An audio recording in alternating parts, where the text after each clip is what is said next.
The third story was about this baby who needed a heart transplant that they wouldn't give one to without an adoptive family.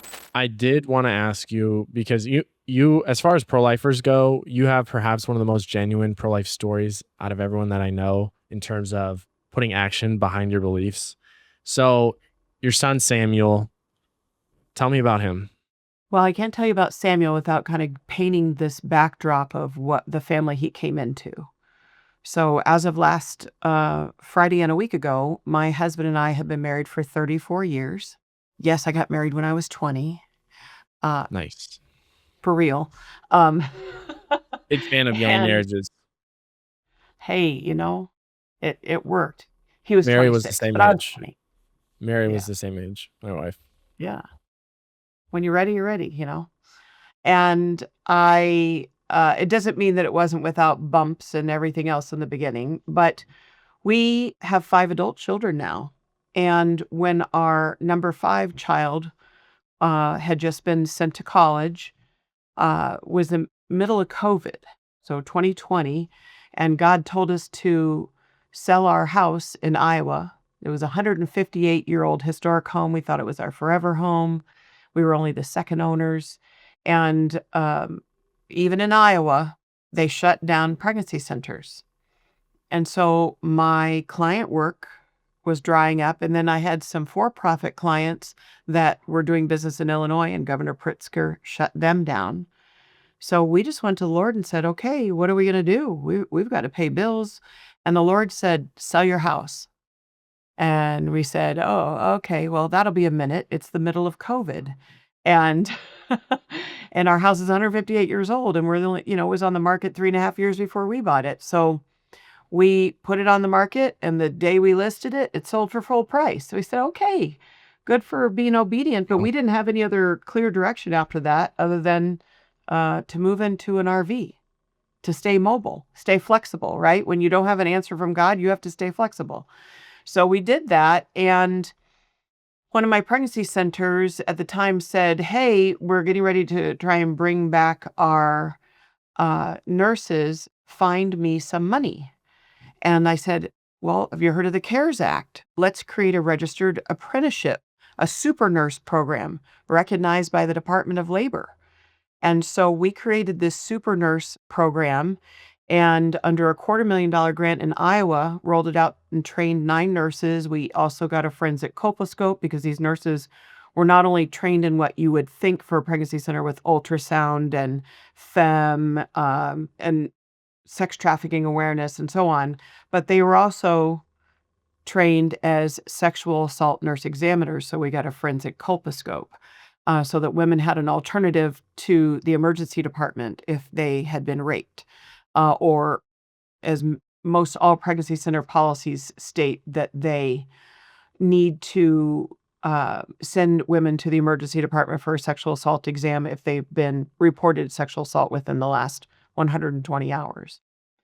So moving forward, I was asked to come to Florida and write that same grant under nearly a $500,000 under Governor DeSantis's discretionary funds.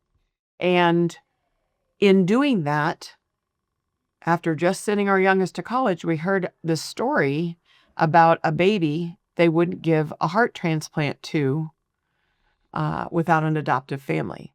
So evidently, his mother she was on Medicaid, generational poverty.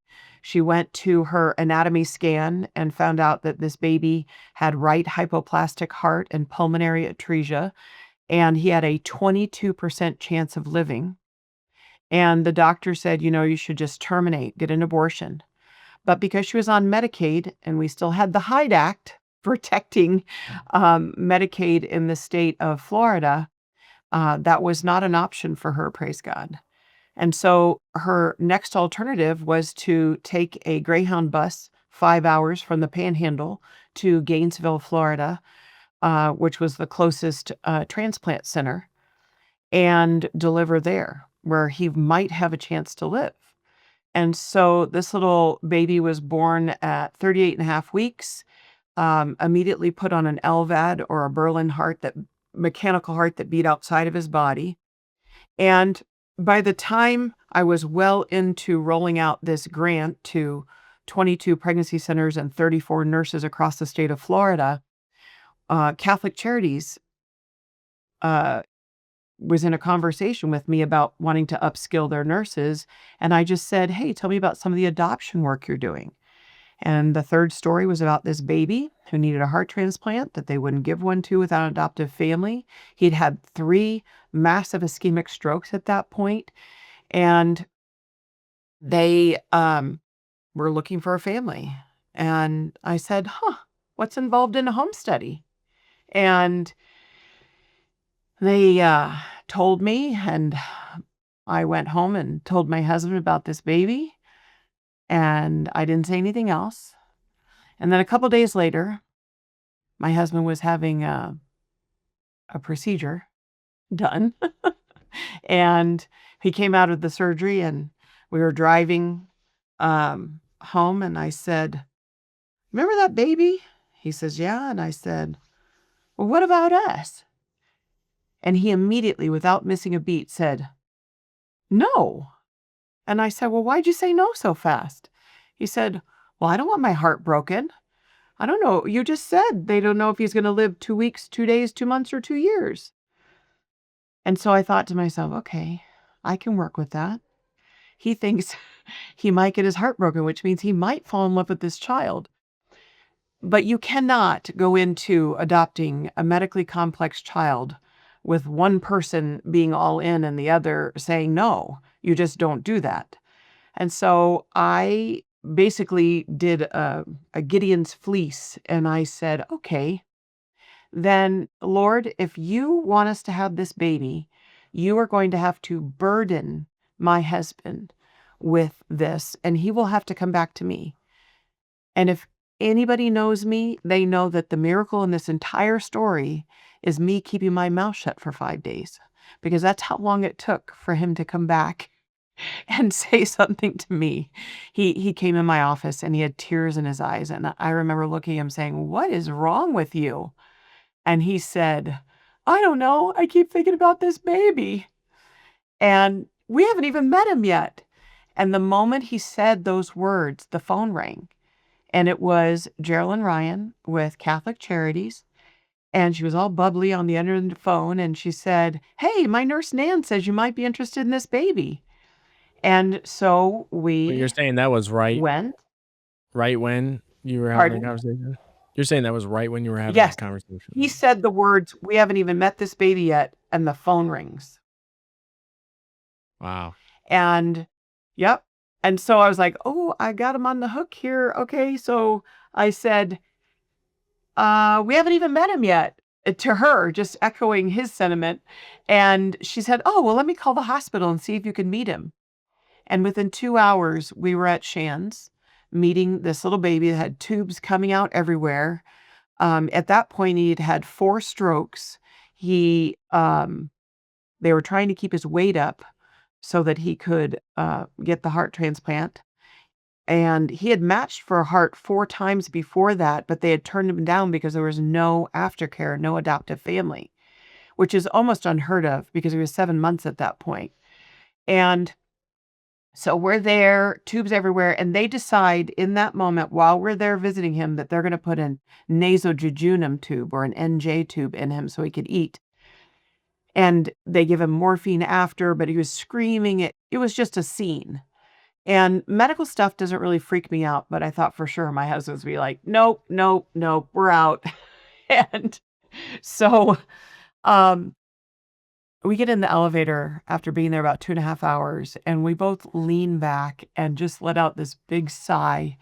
And I said, "So?" And he said, "Well," without missing a beat, "Well, if we're not called to do this, what are we called to do?" I said, "Oh my gosh, are we in?" He says, "Yeah, we're in." I said, "Oh my gosh, God's going to give us a whole baby." And he said, "Well, he's not going to give us a half." And I said, "No, Mhm. no, it's not like that. This is different than just finding out you're pregnant.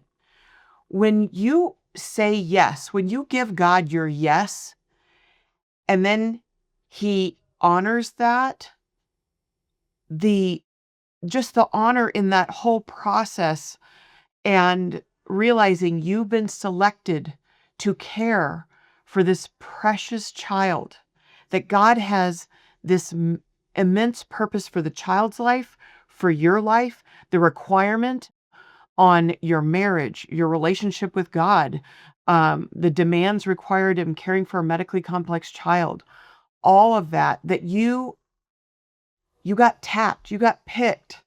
God said you. Just in that moment just came rushing over us, me especially. And then it was a very fast process from that point forward. We went through the home study and all the background checks and everything in about 3.5 weeks. We sent 3 bus tickets to his birth mother. She finally took the third one, came and met us. She had left when Samuel was 12 days old and not come back. And so we met her at a Cracker Barrel.